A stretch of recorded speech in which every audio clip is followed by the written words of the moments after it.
आज हम लोग एसएससी एमटीएस के एग्जाम को ध्यान में रखते हुए एसएससी के एग्जाम में बार बार पूछे जाने वाले स्टैटिक जीके के इंपॉर्टेंट सवालों को देखेंगे। साथ ही साथ इन सवालों से जुड़े संभावित प्रश्नों को डिस्कस करेंगे जो एसएससी एमटीएस के एग्जाम में आपसे पूछे जा सकते हैं। आप सभी से रिक्वेस्ट करेंगे कि आप सेशन को अधिक से अधिक शेयर करें, साथ ही साथ क्लास को सपोर्ट करें, क्लास को लाइक और शेयर अवश्य करें और कोई भी डाउट हो तो कमेंट करेंगे। तो चलिए शुरू करते हैं क्लास और देखते हैं हमारा पहला सवाल।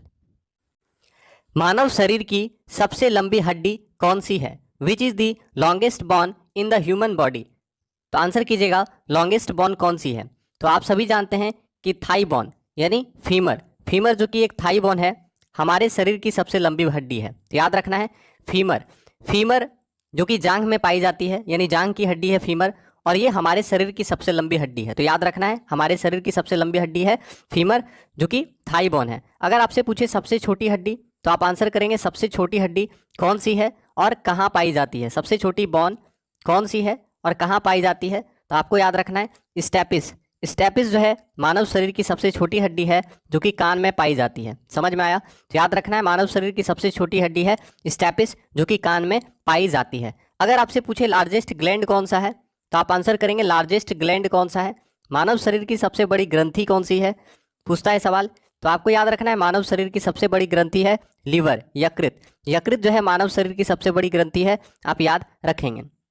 अगर आपसे पूछता है सबसे बड़ी अंतःस्रावी ग्रंथि, आंसर करेंगे सबसे बड़ी अंतःस्रावी ग्रंथि कौन सी है। सबसे बड़ी अंतःस्रावी ग्रंथि कौन सी है? सबसे बड़ी अंतःस्रावी ग्रंथि कौन सी है? ठीक है, सबसे बड़ी अंतःस्रावी ग्रंथि कौन सी है? तो आपको याद रखना है थायराइड ग्लैंड। थायराइड ग्लैंड जो है मानव शरीर की सबसे बड़ी अंतःस्रावी ग्रंथि है। क्या है? Thyroid gland. याद रहेगा थायराइड ग्लैंड मानव शरीर की सबसे बड़ी ग्रंथि है। ठीक है, तो याद रखना है कि थायराइड ग्लैंड मानव शरीर की सबसे बड़ी ग्रंथि है, आपको याद रखना है। ठीक है, कौन सा? अंतःस्रावी ग्रंथि, क्योंकि ऐसे तो ओवरऑल आप जानते हैं कि सबसे बड़ी ग्रंथि लीवर है। ठीक है, सबसे बड़ी ग्रंथि लीवर, लेकिन सबसे बड़ी अंतःस्रावी ग्रंथि थायराइड ग्लैंड, याद रखिएगा। ठीक है, सबसे बड़ी कोशिका पूछेगा, सबसे बड़ा कोशिका तो कौन सा बता दीजिए। सबसे बड़ा सेल, सबसे बड़ी सेल या सबसे बड़ा सेल कौन सा है? तो याद रखना है न्यूरॉन। मानव शरीर का सबसे बड़ा जो सेल है वो कौन सा है? न्यूरॉन है, आपको याद रखना है। ठीक है, मानव शरीर का सबसे बड़ा सेल न्यूरॉन, याद रखना है। सबसे बड़ी धमनी, सबसे बड़ी धमनी कौन सी है? सबसे बड़ी धमनी कौन सी है? ठीक है, सबसे बड़ी धमनी कौन सी है? अब ये सब सवाल बता रहे हैं तो आप गुस्साने मत लगिएगा क्योंकि ये इंपॉर्टेंट है। ठीक है, तो थोड़ा सा रिवीजन हो जाएगा। जो बच्चे अगर नहीं पता है तो आप उसको याद भी रखिएगा। ठीक है, तो सबसे बड़ी धमनी कौन सी है तो बता दीजिए। एब्डोमिनल, एब्डोमिनल एरोटा, याद रखना है। सबसे बड़ी धमनी पूछेगा तो याद रखना है एब्डोमिनल एरोटा मानव शरीर की सबसे बड़ी धमनी है। ठीक है, एब्डोमिनल एरोटा मानव शरीर की सबसे बड़ी धमनी है, आपको याद रखना है। सबसे बड़ा सिरा पूछेगा तो इन्फेरियर वेनाकोवा, याद रखना है। सबसे बड़ा सिरा कौन सा है? इन्फेरियर, सबसे बड़ा सिरा कौन सा है? बहुत सारा सवाल आज आपको बताना है, हिस्ट्री, ज्योग्राफी, साइंस, सबसे। ठीक है, तो सबसे बड़ा सिरा कौन सा है? तो इन्फेरियर, तो याद रखना इन्फेरियर वेनाकोवा। इन्फेरियर वेनाकोवा मानव शरीर का सबसे बड़ा सिरा है, आपको याद रखना है। ठीक है, याद रहेगा। और सबसे बड़ी श्वेत रक्तकण कौन सी है? आपको बताना है सबसे बड़ा श्वेत रक्तकण कौन सा है? सबसे बड़ा श्वेत रक्तकण कौन सा है? सबसे बड़ा श्वेत रक्तकण कौन सा है? तो याद रखना है मोनोसाइट। मोनोसाइट हमारे ब्लड में पाया जाता है, आप जानते हैं। तो सबसे बड़ा श्वेत रक्तकण का नाम क्या है? मोनोसाइट, याद रखना है। सबसे बड़ा अंग स्किन, स्किन जो है सबसे बड़ा अंग है। सबसे व्यस्त अंग हार्ट, हृदय है, आप जानते हैं सबसे व्यस्त अंग हृदय है, याद रखना है। ब्लड प्रेशर का मान कितना होता है? इसको भी बहुत पूछा जाता है। तो 120/80, याद रखना है। ऊपर संख्या बड़ा रहेगा, नीचे संख्या छोटा रहेगा, है ना। तो इस चीज़ को याद रखना है, ऊपर बड़ी संख्या नीचे छोटी संख्या रहती है हमेशा। तो 120/80 ब्लड प्रेशर होता है mm/Hg। तो याद रखिएगा 120/80 mm/Hg ये हमारा ब्लड प्रेशर होता है। इसको स्फिग्मोमैनोमीटर से मापा जाता है। ठीक है, कभी कभी क्या होता है ऐसे भी पूछा जाता है यूनिवर्सल डोनर कौन सा है? तो आप जानते हैं यूनिवर्सल डोनर ब्लड ग्रुप कौन सा है? तो डोनर लिखते कैसे हैं? DONOR। तो यहाँ पे O है, इसका मतलब याद रखना है ब्लड ग्रुप O। ठीक है, यानी ब्लड ग्रुप O जो होता है वो क्या होता है? सर्वदाता रक्त समूह होता है। और ब्लड ग्रुप AB जो होता है वो यूनिवर्सल एक्सपेक्टर होता है, यानी सर्वग्राही होता है। तो अगर पूछेगा सर्वग्राही ब्लड ग्रुप कौन सा है तो AB जो है सर्वग्राही ब्लड ग्रुप है और O जो है यूनिवर्सल डोनर है, याद रखिएगा। ठीक है, तो इतना सवाल यहाँ से आप याद रखिए। मानव शरीर की सबसे लंबी हड्डी कौन सी है? तो फीमर, जो कि थाई बोन है, आपको याद रखना है। ठीक है, चलिए अगला सवाल देखते हैं।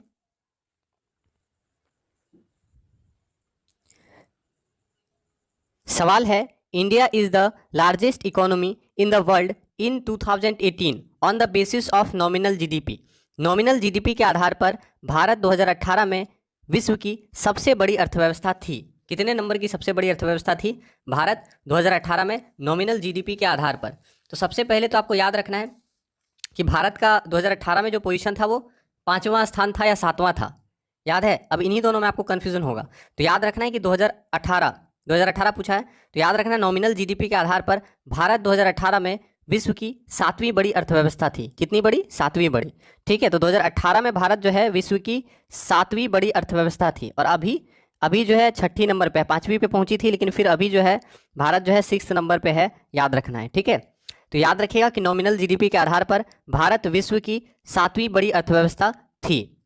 अभी कितने नंबर पे है? तो अभी याद रखना है अभी भारत एक स्थान खिसक गया है, पहले 5वें पे था, अभी भारत 6ठे स्थान पे है। ठीक है, और जीडीपी के बारे में आप जानते हैं, जीडीपी क्या होता है, जीडीपी का फुल फॉर्म क्या होता है? तो याद रखना है जीडीपी का फुल फॉर्म होता है ग्रॉस डोमेस्टिक प्रोडक्ट। ठीक है, अब जीडीपी होता क्या है? जीडीपी होता क्या है बताइए? जीडीपी का फुल फॉर्म होता है ग्रॉस डोमेस्टिक प्रोडक्ट। याद रखना है किसी देश की सीमा के भीतर, किसी देश की घरेलू सीमा के भीतर स्थित निवासी उत्पादक तथा गैर निवासी उत्पादक इकाइयों द्वारा एक वर्ष में उत्पादित सभी वस्तुओं और सेवाओं का फाइनल मौद्रिक मूल्य जो होता है वो सकल घरेलू उत्पाद या ग्रॉस डोमेस्टिक प्रोडक्ट कहलाता है। यानी हम बोल सकते हैं कि एक लेखा वर्ष में एक देश की घरेलू सीमा में सभी उद्यमियों, चाहे वह निवासी हो या फिर दूसरे देश का निवासी हो, द्वारा की गई सकल मूल्य वृद्धि को सकल घरेलू उत्पाद कहा जाता है। ठीक है, और सकल घरेलू उत्पाद का आकलन राष्ट्रीय एवं निजी उपभोग, सकल निवेश, सरकारी एवं व्यापारी शेष के योगफल के द्वारा किया जाता है। और आप जानते हैं कि जीडीपी में होने वाले वार्षिक प्रतिशत परिवर्तन ही किसी देश की अर्थव्यवस्था की वृद्धि दर है। ठीक है, तो याद रखना है कि अभी जो है भारत विश्व का 6ठा बड़ा अर्थव्यवस्था वाला देश है। ठीक है, 2018 में भारत 7वीं बड़ी अर्थव्यवस्था वाली देश थी, याद रखिएगा। ठीक है, तो अभी भारत जो है 6 नंबर पे पहुंच गया है, इससे पहले 5 नंबर पे था, ये भी चीज़ आप याद रखिएगा। तो नॉमिनल जीडीपी के आधार पर भारत 2018 में विश्व की 7वीं बड़ी अर्थव्यवस्था थी, याद रखेंगे। सोवियत संघ वर्ष डैश में टूटा, आपको बताना है the Soviet union broke up in the year. Soviet union किस साल टूटा? तो याद है तो बता सकते हैं सोवियत यूनियन किस साल टूटा? तो याद रखना है 1991, 23 दिसंबर 1991। याद रखना है कि 23 दिसंबर 1991 को, ठीक है, 23 दिसंबर 1991, ठीक है, 23 दिसंबर 1991 को सोवियत संघ जो है टूटा था। ठीक है, यानी सोवियत संघ का विभाजन कब हुआ था? 23 दिसंबर 1991 को सोवियत संघ का विभाजन हुआ था, याद रखेंगे। ठीक है, अगला सवाल, नर्मदा रिवर ओरिजिनेट्स इन मध्य प्रदेश। नर्मदा नदी मध्य प्रदेश में कहाँ से निकलती है? तो आंसर कीजिएगा, नर्मदा नदी मध्य प्रदेश में कहाँ से निकलती है? याद है तो आंसर करें, नर्मदा नदी मध्य प्रदेश में कहाँ से निकलती है? तो सही आंसर क्या होगा? अमरकंटक की पहाड़ी से। ठीक है, तो याद रखना है कि नर्मदा नदी मध्य प्रदेश में अमरकंटक की पहाड़ी से निकलती है, याद रखिएगा, नर्मदा नदी मध्य प्रदेश में अमरकंटक की पहाड़ी से निकलती है। ठीक है, अब आपको ये भी याद रखना है कि मध्य प्रदेश में अमरकंटक की पहाड़ी से निकलने के पश्चात नर्मदा नदी विंध्याचल पर्वत और दक्षिण में सतपुरा पर्वत के मध्य भ्रंश घाटी से होकर बहते हुए अरब सागर में मिलती है। और इसी पर सरदार सरोवर डैम है। नर्मदा नदी पर क्या है? सरदार सरोवर डैम है, आपको याद रखना है। ठीक है, तो नर्मदा नदी मध्य प्रदेश में अमरकंटक की पहाड़ी से निकलती है। नर्मदा नदी के ऊपर सरदार सरोवर डैम है। सरदार सरोवर डैम कहाँ पे है? गुजरात में है। तो याद रखना है नर्मदा नदी पर सरदार सरोवर डैम है, ठीक है, जो कि गुजरात में है। सरदार सरोवर डैम आप जानते हैं, तो नर्मदा नदी पर सरदार सरोवर डैम गुजरात में है, याद रखना है। इसके अलावा आप जानते हैं कि नर्मदा नदी के किनारे कौन सा शहर है? तो जबलपुर शहर है मध्य प्रदेश में। तो याद रखना है कि जबलपुर जो है नर्मदा नदी के किनारे बसा हुआ शहर है। और धुआंधार जलप्रपात आप जानते हैं कि धुआंधार जलप्रपात कहाँ पर है? तो याद रखना है धुआंधार जलप्रपात जबलपुर मध्य प्रदेश में है और धुआंधार जलप्रपात नर्मदा नदी के ऊपर बना हुआ है। ठीक है, तो याद रखना है कि धुआंधार जलप्रपात जबलपुर में है और धुआंधार जलप्रपात नर्मदा नदी के ऊपर बना है। नर्मदा नदी अमरकंटक की पहाड़ी से निकलती है और भ्रंश घाटी से होकर ये अरब सागर में जाकर मिल जाती है, आपको याद रखना है। ठीक है, अब यहाँ से भी आपका एग्जाम में सवाल बन सकता है, जैसे नीलगिरी की पहाड़ी से सवाल। तो नीलगिरी की पहाड़ी आपको याद रखना है कि जनरली कहाँ फैला हुआ है नीलगिरी की पहाड़ी, याद है तो बता दीजिए नीलगिरी की पहाड़ी कहाँ फैली हुई है। तो याद रखना है कि नीलगिरी का जो पहाड़ी है मेनली आपको याद रखना है कहाँ पे है, ये तमिलनाडु में। ठीक है, वैसे तो और भी राज्यों में फैला हुआ है, लेकिन पूछेगा अगर कि नीलगिरी की पहाड़ी कहाँ पे है, तो याद रखना है नीलगिरी की पहाड़ी तमिलनाडु में है। ठीक है, आया समझ में। तो नीलगिरी की पहाड़ी कहाँ पे है, तो याद रखना है नीलगिरी की पहाड़ी तमिलनाडु में है। ठीक है, अरावली पर्वत पूछेगा तो आप जानते हैं कि अरावली पर्वत जो है रेसिडुअल माउंटेन है, यानी अवशिष्ट पर्वत का उदाहरण है अरावली पर्वत।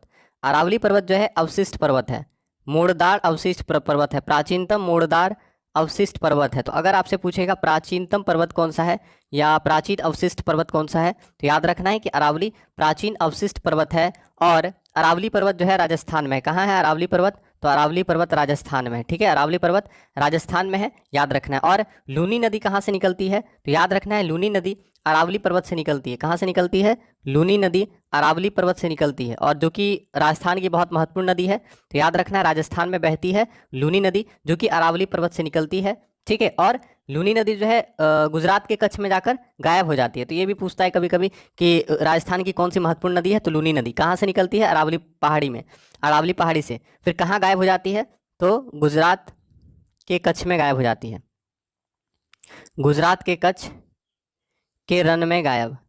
ठीक है, तो ये चीज़ याद रखना है, गुजरात के कच्छ के रण में गायब हो जाती है लूनी नदी। ठीक है, समझ में आया। तो लूनी नदी अरावली की पहाड़ी से निकलती है, जो कि राजस्थान की महत्वपूर्ण नदी है, और यह गुजरात के कच्छ के रण में गायब हो जाती है, आपको याद रखना है। ठीक है, अब दूसरा यहाँ पे देखिए विंध्यन श्रेणी। ठीक है, यहाँ लिखा हुआ नहीं है तो छोड़ दीजिए इसको। अगला देखिए इसमें क्या लिखा हुआ है, अमरकंटक की पहाड़ी। ठीक है, तो अमरकंटक की पहाड़ी है कहाँ, तो आपको याद रखना है अमरकंटक की पहाड़ी मध्य प्रदेश में। कहाँ है, तो याद रखना है अमरकंटक की पहाड़ी मध्य प्रदेश में। ठीक है, नीलगिरी कहाँ पे है, तो याद रखना है नीलगिरी जो है आपका दक्षिण में है, और दक्षिण पर्वतीय क्षेत्र के अंतर्गत केरल एवं तमिलनाडु की श्रेणी पर, मतलब या सीमा पर बोल सकते हैं कि केरल और तमिलनाडु की सीमा पर नीलगिरी है। ठीक है, लेकिन जनरली आपको याद रखना है कि तमिलनाडु। ठीक है, तमिलनाडु में ज़्यादातर हिस्सा तमिलनाडु में है, केरल एंड तमिलनाडु की सीमा पर जो है नीलगिरी की पहाड़ी है, आपको याद रखना है। ठीक है, नीलगिरी की सबसे ऊंची चोटी कौन सी है, तो याद रखना है दोदा बेटा। नीलगिरी की सर्वोच्च चोटी कौन सी है, सर्वोच्च चोटी, नीलगिरी की सर्वोच्च चोटी कौन सी है, दोदा बेटा। नीलगिरी की सर्वोच्च चोटी क्या है, दोदा बेटा। ठीक है, नीलगिरी की सर्वोच्च चोटी है दोदा बेटा, आपको याद रखना है। ठीक है, और नीलगिरी की सबसे ऊंची चोटी है दोदा बेटा, याद रखना। और ऊटी आप जानते हैं ना, ऊटी जो है नीलगिरी में ही स्थित है। तो अगर बोलेगा ऊटी किस राज्य में है, तो तमिलनाडु में, ये तमिलनाडु में है। ठीक है, नीलगिरी की पहाड़ी, नीलगिरी की सबसे ऊंची चोटी कहाँ पे है, दोदा बेटा, तमिलनाडु में है। आपसे पूछेगा ऊटी किस पर्वत पर है, तो ऊटी याद रखना है दोदा बेटा पर ही है ऊटी। समझ में आया। फिर आपसे पूछेगा ऊटी जो है ये किस राज्य में है, तो ऊटी तमिलनाडु में। कहाँ पे है, तमिलनाडु में है। तो अब सवाल तो बना सकता है एक सवाल से बहुत सारा, तो इसलिए आपको याद रखना होगा ऊटी कहाँ पे है, तमिलनाडु में है, याद रखना है। और इसी को कहा जाता है उडग मंडलम, तो ये पूछ देगा ऊटी या उडग मंडलम। ठीक है, उडग मंडलम कहाँ पे है, तो याद रखना है ऊटी या उडग मंडलम दोदा बेटा पर स्थित है, तमिलनाडु में है, यानी नीलगिरी की पहाड़ी पर स्थित है ऊटी या उडग मंडलम, जो कि तमिलनाडु में स्थित है। याद होगा, याद रखिएगा इसको। और अन्नामलाई पर्वत की सबसे ऊंची चोटी कौन सी है, तो अन्नामलाई पर्वत की सबसे ऊंची चोटी है अन्नाईमुडी। ठीक है, जो कि दक्षिण भारत की सबसे ऊंची चोटी है। तो दक्षिण भारत की सबसे ऊंची चोटी पूछेगा, दक्षिण भारत की सबसे ऊंची चोटी तो कौन सा है, अन्नाईमुडी। ठीक है, दक्षिण भारत की सबसे ऊंची चोटी पूछेगा तो याद रखना है दक्षिण भारत की सबसे ऊंची चोटी है कौन सी, तो अन्नाईमुडी। तो अन्नाईमुडी जो है दक्षिण भारत की सबसे ऊंची चोटी है, आपको याद रखना है। ठीक है, और दक्षिण भारत की दूसरी सबसे ऊंची चोटी पूछेगा तो आपको याद रखना है दोदा बेटा। ठीक है, याद रहेगा, तो इस चीज़ को आपको याद रखना है। और आपको पता होगा कि दक्षिण भारत की जो सबसे ऊंची चोटी है अन्नाईमुडी। ठीक है, यहाँ पे कार्डामम याद रखना है, कार्डामम प्रायद्वीपीय भारत का दक्षिणतम पर्वतीय क्षेत्र है, यह केरल एवं तमिलनाडु की सीमा पर है। तो कार्डामम पर्वत भी पूछता है, तो याद रखना है कि कार्डामम पर्वत जो है प्रायद्वीपीय भारत का दक्षिणतम पर्वतीय क्षेत्र है, जो केरल और तमिलनाडु की सीमा पर स्थित है। ठीक है। नीलगिरी और अन्नामलाई के बीच में पालघाट गैप है, ये भी सवाल पूछता है, तो याद रखना है नीलगिरी और अन्नामलाई के बीच में पालघाट गैप है, ये चीज़ आप याद रखिएगा। और केरल के नीलगिरी पर्वतीय क्षेत्र में साइलेंट वैली है, और साइलेंट वैली बहुत पूछता है कि साइलेंट वैली कहाँ पे है, तो साइलेंट वैली केरल में है। साइलेंट वैली कहाँ पे है, केरल में है। तो केरल में जो नीलगिरी क्षेत्र है वहाँ पर साइलेंट वैली है, ठीक है। तो याद यहाँ से क्या रखना है कि नीलगिरी पहाड़ी जो है केरल और तमिलनाडु में फैला हुआ है, इसका ज़्यादातर भाग तमिलनाडु में है, आपको याद रखना है, ठीक है, याद रहेगा। चलिए, और सतपुरा पर्वत कहाँ पे है, मध्य प्रदेश में है, ठीक है। सतपुरा पर्वत मध्य प्रदेश में है, एमपी में है। अमरकंटक पहाड़ी ये भी मध्य प्रदेश में है। सतपुरा, अमरकंटक मध्य प्रदेश। अरावली राजस्थान, अरावली राजस्थान। नीलगिरी तमिलनाडु एंड केरल। तो इस चीज़ को आपको याद रखना है कि सतपुरा पहाड़ी मध्य प्रदेश, अमरकंटक पहाड़ी मध्य प्रदेश, अरावली पहाड़ी राजस्थान, नीलगिरी पहाड़ी तमिलनाडु और केरल, ठीक है। तो नर्मदा नदी कहाँ से निकलती है, तो नर्मदा नदी मध्य प्रदेश में अमरकंटक की पहाड़ी से निकलती है और अरब सागर में जाकर मिलती है, याद रखिएगा, ठीक है। तो क्लास को एक बार शेयर कर दीजिए ताकि थोड़ा हमें भी अच्छा लगे कि हाँ आप लोग क्लास को पसंद कर रहे हैं, तो प्लीज़ सपोर्ट कीजिएगा। अगला सवाल, बेस्टिल जेल। अगला सवाल है, बेस्टिल जेल पर जनता के हमले ने कौन सी घटना को जन्म दिया। What event lead to the public attack on the Bastille prison. Bastille jail पर जनता के हमले ने कौन सी घटना को जन्म दिया। काफ़ी अच्छा सवाल है। बेस्टाइल जेल पर जनता ने हमला किया था तो उससे कौन सी घटना का जन्म हुआ, ये आपसे पूछ रहा है। तो आंसर करेंगे, तो सही आंसर क्या होगा, फ्रांस की क्रांति, ठीक है, याद रखना है फ्रांस की क्रांति। अब फ्रांस की क्रांति कब होता है, तो आप याद रखिएगा फ्रांस की क्रांति 1789 में हुआ था। कब हुआ था फ्रांस की क्रांति, देखिए यहाँ लिखा है, तो फ्रांस की क्रांति 1789 में हुआ था। 1789 में फ्रांस की क्रांति हुआ था। और उस समय राजा कौन था, लुई 16वां, ठीक है, लुई 16 लिख देते हैं, समझ में आ जाएगा। लुई 16 कौन था, राजा था वहाँ का, बोल सकते हैं या, ठीक है, राजा था वहाँ का बोल सकते हैं। तो याद रखना है कि फ्रांस की क्रांति 1789 ईस्वी में हुआ था, लुई 16वां के शासनकाल में, ठीक है। 14 जुलाई 1789, डेट अगर अच्छे से याद रखना है तो याद रखिएगा 14 जुलाई 1789, ठीक है। 14 जुलाई 1789 को हुआ क्या था, तो 14 जुलाई 1789 को क्रांतिकारियों ने बास्तिल के कारागृह का जो फाटक है उसको तोड़ दिया था और वहाँ से जो बंदी बनाए गए थे उसको मुक्त कर दिया गया, ठीक है। इसलिए 14 जुलाई को फ्रांस में राष्ट्रीय दिवस के रूप में मनाया जाता है।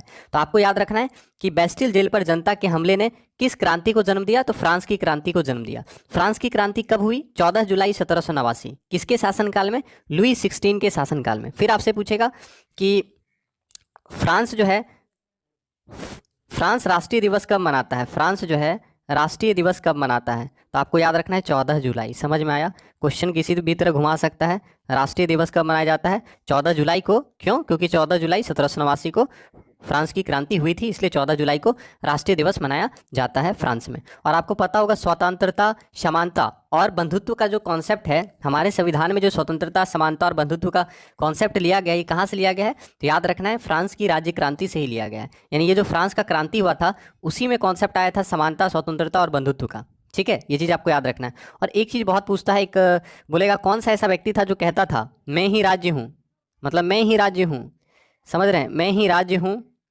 और मेरे शब्द ही कानून हैं। ऐसा तो होना नहीं चाहिए, लेकिन एक शासक था जो कहता था मैं ही राज्य हूँ और मेरे शब्द कानून हैं। पहले बहुत सारा राजा ऐसे ही बोलता था, है ना, कि हम जो बोल दिए वही होगा, मैं ही, मेरे शब्द ही कानून है। किसने कहा था, तो ये याद रखना है कि लुई 16वां ने कहा था या 14वां ने कहा था।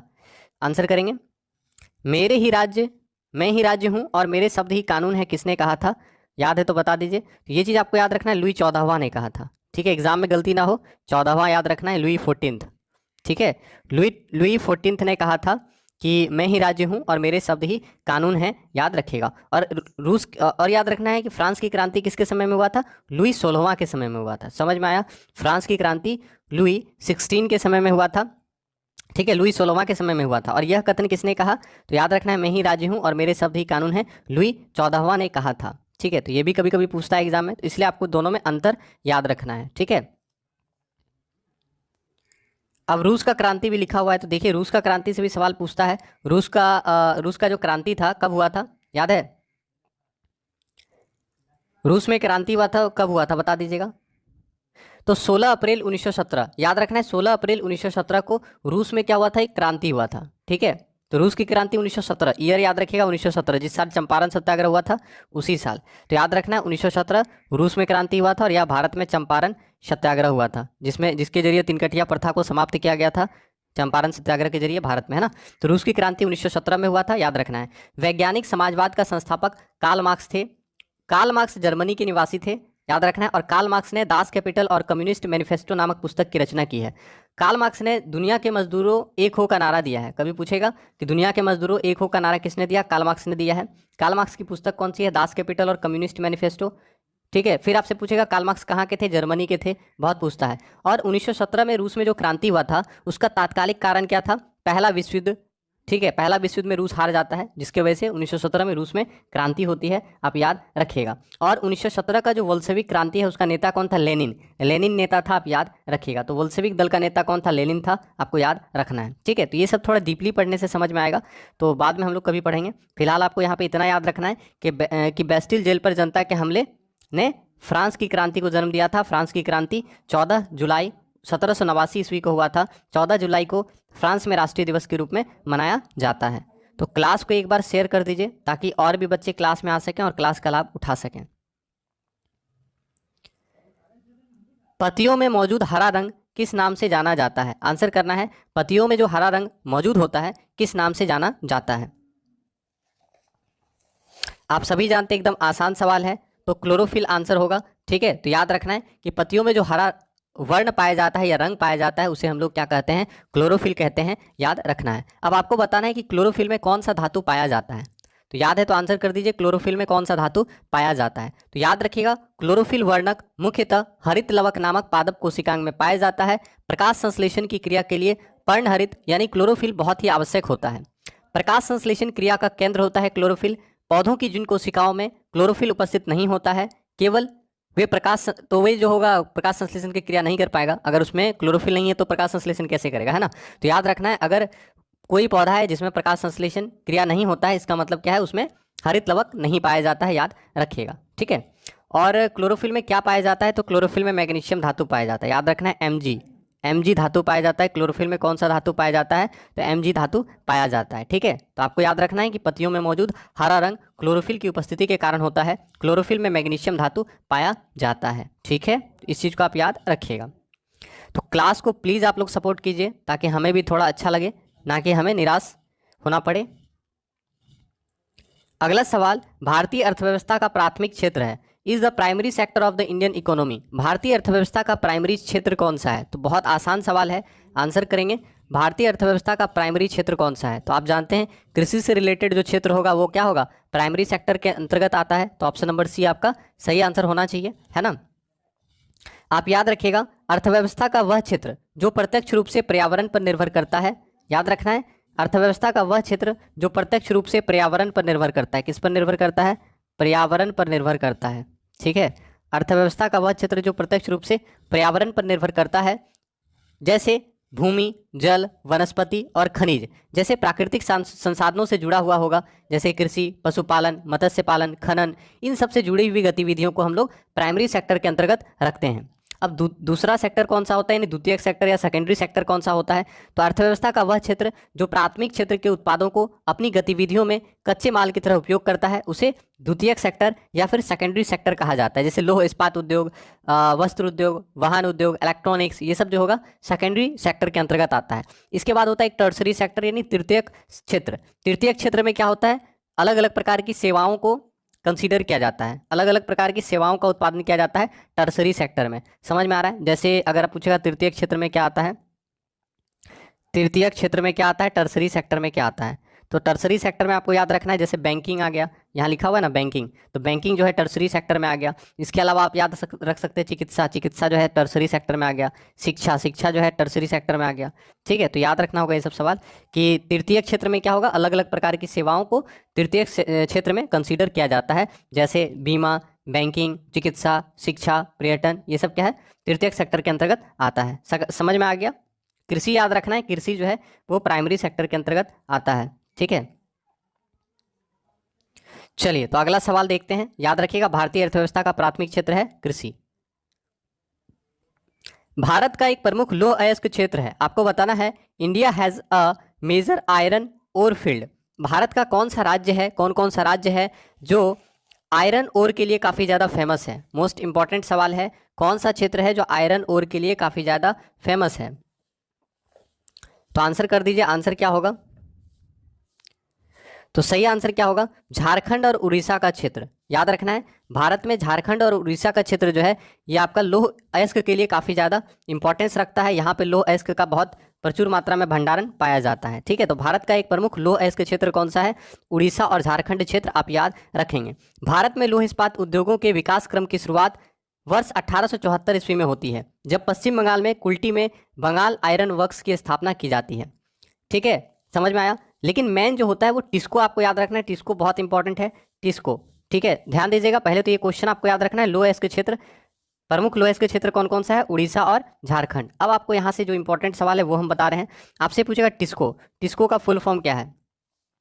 तो याद रखना है Tata iron and steel company, याद रहेगा। टिस्को का फुल फॉर्म है Tata iron and steel company. इसका निर्माण कब हुआ था? 1907 में। मोस्ट इंपॉर्टेंट सवाल, टिस्को का स्थापना कब हुआ? ठीक है, गठन कब हुआ? तो 1907 में टिस्को का स्थापना होता है। टिस्को का फुल फॉर्म क्या है? तो Tata iron and steel company. किनके द्वारा निर्मित किया गया? तो याद रखना है जे.एन. टाटा के द्वारा, जे.एन. टाटा के द्वारा। ठीक है, जे.एन. टाटा के द्वारा टिस्को का गठन किया गया था। याद रखिएगा, टिस्को का गठन जे.एन. टाटा के द्वारा किया गया था। और यह कहाँ पे है? झारखंड के जमशेदपुर में है। बहुत इंपॉर्टेंट सवाल है ये, याद रखिएगा, जमशेदपुर में है। जमशेदपुर कहाँ? झारखंड में। ठीक है, तो याद रखना है टिस्को का गठन 1907 ईस्वी में हुआ था जे.एन. टाटा के द्वारा। टिस्को वर्तमान में जमशेदपुर में है और किस नदी के किनारे है? तो साक्ची नदी के किनारे है। कौन सा नदी है? साक्ची नदी के किनारे। तो ये चीज़ भी आपको याद रखना है कि जमशेदपुर में साक्ची नदी के किनारे है। ठीक है, टिस्को। ठीक है, समझ में आया? मतलब ये याद रखना है, जमशेदपुर में साक्ची में है ये, और स्वर्ण रेखा और खरकई, माफी चाहेंगे, स्वर्ण रेखा और खरकई नदी के किनारे है। ठीक है, साक्ची तो जगह का नाम है यहाँ पे। तो टिस्को जो है याद रखना है कि जमशेदपुर साक्ची में है। ठीक है, और यह जो है स्वर्ण रेखा और खरकई नदी के किनारे, फिर से हम लिख दे रहे हैं। तो आपसे अगर पूछता है टिस्को किस नदी के किनारे है, तो याद रखना है टिस्को स्वर्ण रेखा, जमशेदपुर में स्वर्ण रेखा नदी है। ठीक है, स्वर्ण रेखा और खरकई नदी के किनारे बसा, और खरकई नदी। ठीक है, खरकई नदी। तो टिस्को जो है स्वर्ण रेखा और खरकई नदी के किनारे बसा है। और टिस्को कहाँ पे है? जमशेदपुर साक्ची। ठीक है, जमशेदपुर साक्ची में है। साक्ची जगह का नाम है। ठीक है, जमशेदपुर साक्ची में है। और आपको ये भी याद रखना है कि इसका गठन 1907 में हुआ था। याद रहेगा, जे.एन. टाटा के द्वारा 1907 में स्थापना हुआ था। ठीक है, याद हो जाएगा। चलिए, ठीक है, तो इस चीज़ को आपको याद रखना है, बहुत इंपॉर्टेंट सवाल है ये। इसके अलावा आपको और याद रखना है क्या? जैसे एक आपको याद रखना है Hindustan steel limited. Hindustan steel limited कहाँ पे है? या भिलाई बोलता है ना, भिलाई इस्पात कारखाना, डायरेक्टली लिखिए भिलाई इस्पात कारखाना। ठीक है, तो भिलाई इस्पात कारखाना कहाँ पे है? बता दीजिए आप, भिलाई इस्पात कारखाना कहाँ पे है? तो याद रखना है छत्तीसगढ़ में है भिलाई इस्पात कारखाना। तो भिलाई छत्तीसगढ़ में है। तो ये आपसे पूछेगा एग्जाम में कि छत्तीसगढ़ इस्पात कारखाना कहाँ पे है, सॉरी, भिलाई इस्पात कारखाना कहाँ पे है? तो छत्तीसगढ़ में है भिलाई इस्पात कारखाना। किस देश की मदद से भिलाई इस्पात कारखाना का निर्माण हुआ है? तो याद रखना है रूस की मदद से। ठीक है, भिलाई रूस की मदद से। समझ में आ रहा है? तो ये सवाल बहुत पूछा जाता है, तो आपको याद रखना है भिलाई इस्पात कारखाना रूस की मदद से स्थापित किया गया है छत्तीसगढ़ में। कब किया गया है? तो 1955 ईस्वी में, मतलब समझौता हुआ था, और 1959 ईस्वी में ये बनना शुरू हुआ था। लेकिन एग्जाम के दृष्टिकोण से इंपॉर्टेंट है, भिलाई इस्पात कारखाना छत्तीसगढ़ में रूस की सहायता से तैयार किया गया है, याद रखना है। इसके अलावा आपसे पूछता है राउरकेला इस्पात कारखाना कहाँ पे है? तो बता दीजिए राउरकेला इस्पात कारखाना किस राज्य में है और किस देश की मदद से इसको बनाया गया है? ठीक है, तो ये सब सवाल जो लिख रहे हैं वो इंपॉर्टेंट है, तो बताना मेरा काम है, क्योंकि अगर स्किप करेंगे आप समझ सकते हैं ना। ठीक है, तो आपको बताना है राउरकेला इस्पात कारखाना जो है कहाँ पे है, किस नदी के किनारे है? तो उड़ीसा में है राउरकेला, उड़ीसा में है राउरकेला इस्पात कारखाना। और ये जो है जर्मनी की मदद से बनाया गया, जर्मनी, याद रखना है, जर्मनी की मदद से, लिख लीजिएगा कि जर्मनी की मदद से उड़ीसा में राउरकेला इस्पात कारखाना की स्थापना की गई है। और ये जो है शंख और कोयल नदियों के संगम पर है। ठीक है, समझ में आया? तो याद रखना है राउरकेला इस्पात कारखाना जर्मनी की मदद से 1959 में ओडिशा के शंख और कोयल नदी के संगम पर स्थापित किया गया था। इसके अलावा दुर्गापुर, ये भी पूछता है कि दुर्गापुर स्टील कारखाना कहाँ पे है और किसकी मदद से स्थापित किया गया था? तो दुर्गापुर स्टील कारखाना जो है पश्चिम बंगाल में है, वेस्ट बंगाल में है। याद रखना है दुर्गापुर स्टील कारखाना वेस्ट बंगाल में है और ब्रिटेन की सहायता से, ठीक है, ब्रिटेन की हेल्प से स्थापित किया गया, याद रहेगा। तो याद रखना है कि दुर्गापुर स्टील कारखाना ब्रिटेन की हेल्प से स्थापित किया गया और दुर्गापुर स्टील कारखाना पश्चिम बंगाल के वर्धमान जिले में है, याद रखिएगा। बोकारो स्टील प्लांट कहाँ है, तो ये झारखंड में है, बहुत इंपॉर्टेंट सवाल है। बोकारो स्टील प्लांट किसकी सहायता से तैयार किया गया, बोकारो स्टील प्लांट बता दीजिएगा। बोकारो स्टील प्लांट किनकी सहायता से स्थापित किया गया, ठीक है। तो बोकारो स्टील प्लांट याद रखना है रूस की मदद से, रूस की मदद से, ठीक है। तो बोकारो स्टील प्लांट रूस की हेल्प से भारत में स्थापित किया गया था 1964 ईस्वी में, ठीक है। 1964 ईस्वी में, याद रहेगा। बोकारो स्टील प्लांट 1964 ईस्वी में रूस की मदद से, और ये दामोदर नदी के तट पर है, ठीक है। झारखंड में है, दामोदर नदी के तट पर, ठीक है। तो जगह कम है, हम थोड़ा शॉर्ट में लिख रहे हैं, उसके लिए माफी चाहेंगे। तो याद रखिएगा दामोदर नदी तट पर बोकारो स्टील प्लांट है, रूस की मदद से 1964 ईस्वी में बोकारो स्टील प्लांट को स्थापित किया गया है, ये झारखंड में है, याद रखिएगा, ठीक है। अब एक क्वेश्चन और घुमा के पूछता है कि तीसरी पंचवर्षीय योजना में कौन कौन सा इस्पात कारखाना का गठन किया गया था, थर्ड 5 ईयर प्लान, याद रहेगा ना।